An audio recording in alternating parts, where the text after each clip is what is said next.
To this day, the sinking of the Titanic remains the single most fascinating event in maritime disaster history. But what continues to intrigue people even more are the captivating stories of survivors, even ones as sad as that of Masabumi Hosono. Before the Titanic set sail, Hosono, a Japanese bureaucrat, was working in Russia as vice-councilor of the railway board for the Japanese Ministry of Transportation. Finally headed home, 42-year-old Hosono opted to board the Titanic in Southampton, England, rather than make the trek across Russia. A second-class passenger, he was believed to be the only Japanese traveler to board the ship.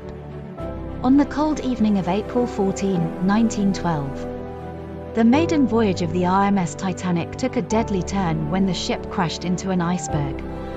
According to his account of the disaster, he was woken by a knock on the door of his cabin. However, since Hosono was considered a foreigner, he was sent towards the lower decks away from the lifeboats.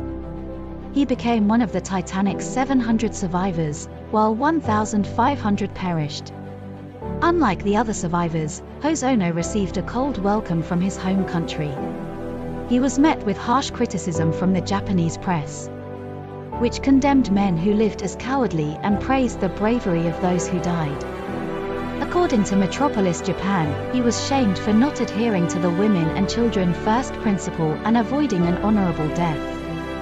Thus, Hosono was subjected to what the Japanese refer to as murahachibu, or social ostracism.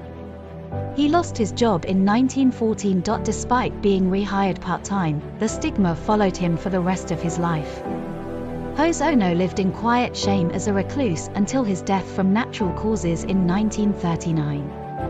Even upon his passing, mention of the Titanic had been forbidden in his home.